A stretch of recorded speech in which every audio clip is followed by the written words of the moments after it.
Hey everybody. So I wanted to talk more about, when you're in the depths of serious grieving and you just can't even find the courage to stand up. It's just so dark. It's so dark and scary and lonely and devastating, and it causes deep, you can feel it in your body, the fluctuations of your heart. You can feel your blood moving the wrong way, and you got to get through the grieving period because there's no way out of that. But I didn't want to be around anymore after all the bad things that happened and battled with suicidal thoughts and all that stuff too for a lot of my life until, I told my mom a while back, the one thing that I want at the end of my life, hopefully the last years of my life, I'm going to get to know peace and I'm going to get to know happiness. And even though I didn't even know where to even find that, I just kept thinking about it. And if you're in the depths of serious, serious depression and grieving, from whatever trauma has happened to you, you've got to keep carrying on for everybody else. And that's kind of crappy because you just want to be selfish for once. You want to be selfish and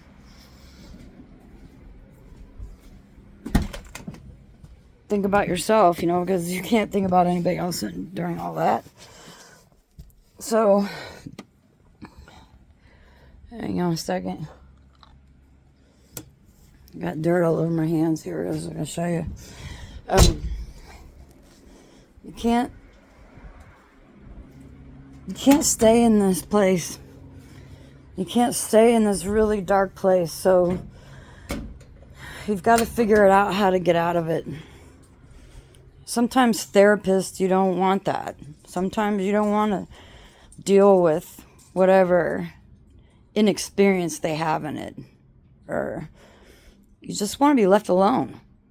And that's really kind of a dangerous place. That's why I think this YouTube thing is pretty awesome, because you can still be by yourself, but what you can get from YouTube and all the people that are out there to help, is really helping me a lot. There's a lot of things on YouTube that can help you.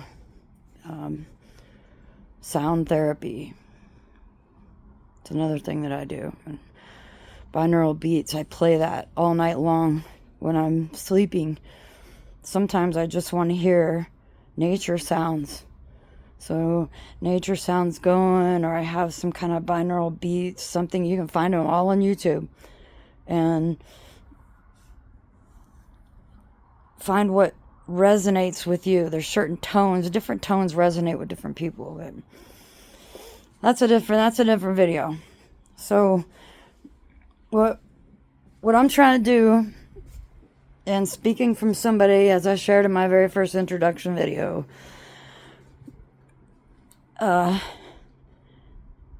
so many people go through stuff, like so many things can happen, and not everybody can just stand back up. And it's aggravating when the whole world just is like, well, it's time for you to move on. That's not up to them. And that's really like the worst thing that you could ever say to somebody that's going through the death of a loved one. A loss of their body part, an accident that caused, some lifetime injuries, or, their kids got kidnapped, or, God only knows. There's so many things that can happen out there, But what I'm bringing to the table is that you know, I'll share pictures of what I look like when I died. You know, your spirit will die. But if you want out of this, you're going to do whatever it takes so that one day you're going to know how to be happy again. And this has been a long journey for me. This is, this is something that I'm still going through. You know, my husband committed suicide back in August of 2023. So it's not too long ago.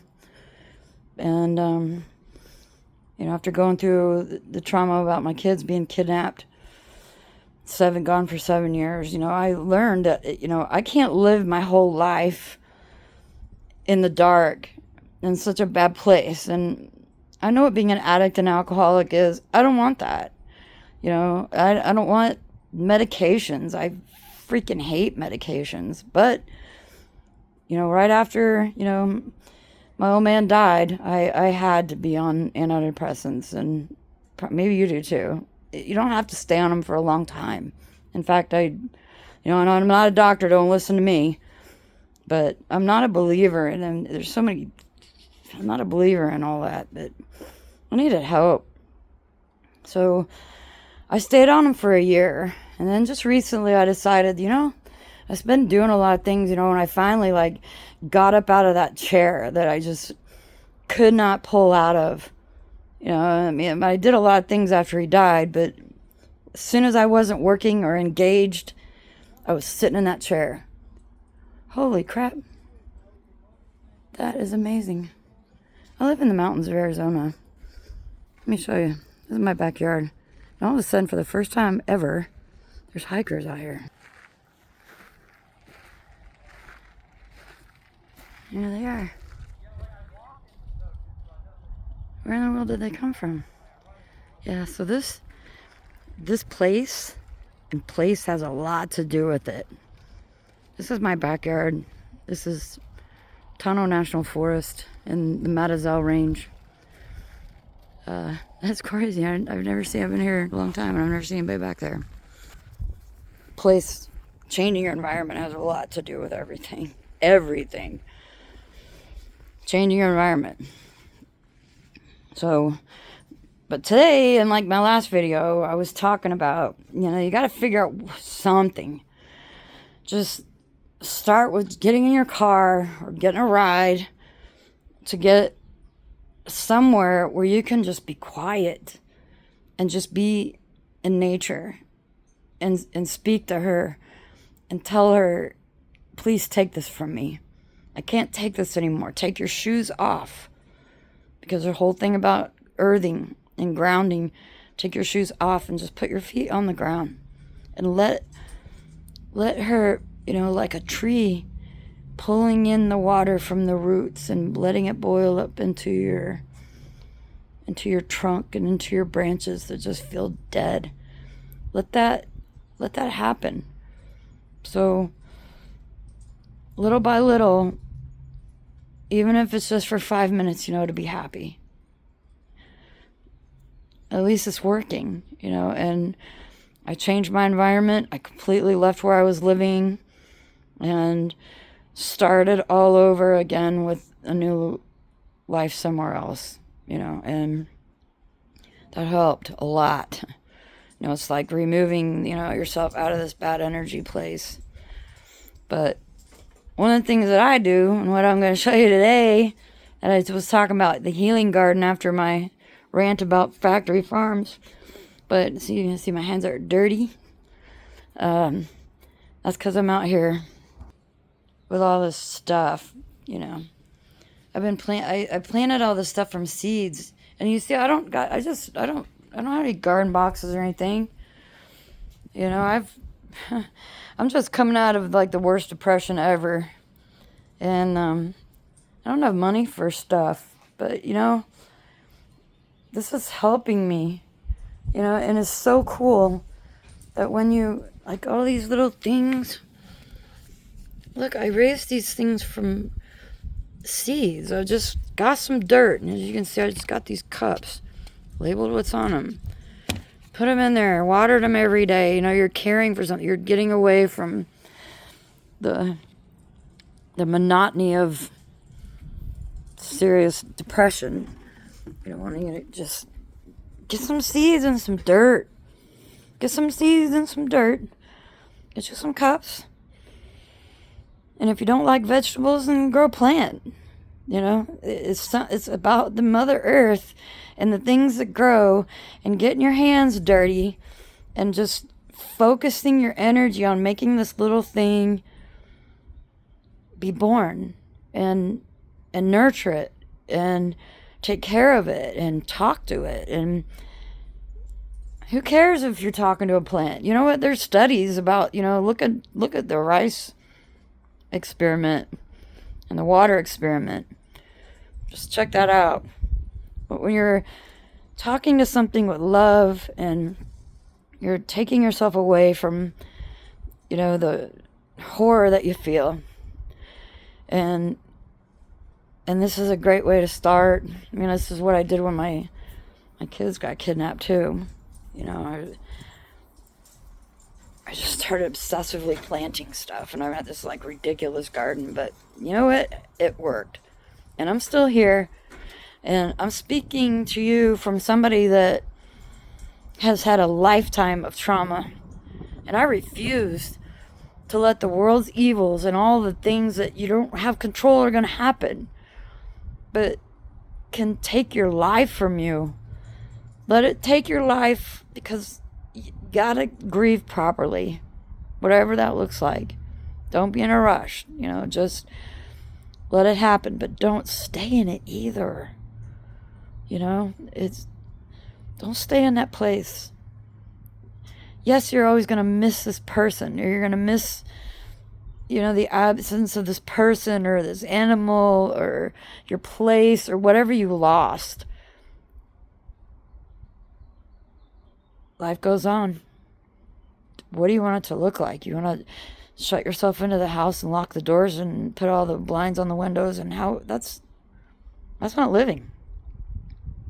So little by little, start with a little tiny garden. And you know what?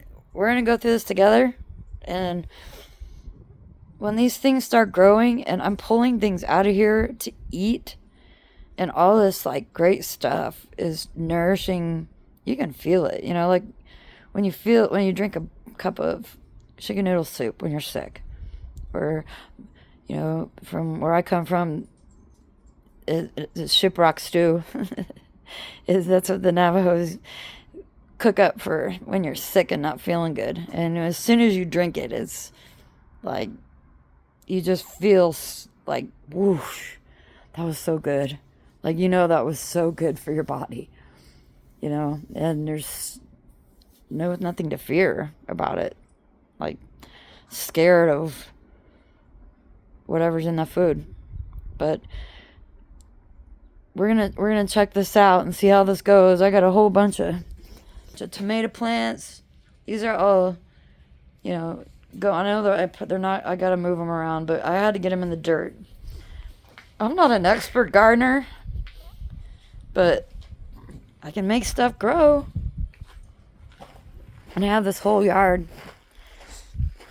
that I'm going to plant some stuff in there. I got some stuff planting in there. And look at this. I put a radish in some dirt, and look what happened. These are all my summer squashes and cucumbers and spirit of place. You know? Look at that. So it's about wanting something more for your life. Don't stay in this place. Yes, you're never going to be the same. Yes, you are scarred beyond recognition. But there is healing if you go after it. You know, there's so many things, and that's what I'm here to do. I'm here to show you all the things that I do to not be stuck in that god-awful dark night of the soul. I don't want that. And I don't want that for you either. I want you to figure out life like I am right now. After a lifetime and, the most heavy duty thing of my husband committing suicide. That was, Jesus. And I wasn't even there with him, I was out on the road. But don't talk about, stop talking about it. Yes, it happened, and when it first happened, that's all there was. But you can still find happiness. And I am, for the first time in my life, really starting to feel happiness and light. I didn't even know. Everybody else saw it in me, but I couldn't see it in myself. But just get whatever. Look at this. Look, anything I could come up with. Look, I got one of those thingies that, you put cereal in. You don't even have to have money. Just think about it. There's like all kinds of... This is an old Tupperware thing. Let's get out of this darkness together. I'm still in it, but I want to be here for you and to show you what I'm doing. And there's all kinds of stuff, because it takes all the effort, the effort and the energy that you put in sitting on that couch or laying in your bed or staring off in the middle of nowhere and alone and dark. And it takes a lot of reconstructing and reinventing your life. And that's what I'm trying to do. And I'm making some pretty daring decisions here lately that I'll share with you in a little bit. But let's start with that. Start with saving yourself some money on some food, getting the gratification, feeling the dirt, getting Mother Earth, in contact with your skin, and you're focusing on the plant. You're not focusing on other things that you don't want to think about anymore. So good luck with your little therapy garden. And I'll share you as mine grows too. Thanks for watching, and don't forget to hit like and subscribe so I can keep doing this. And I appreciate you watching. Take care.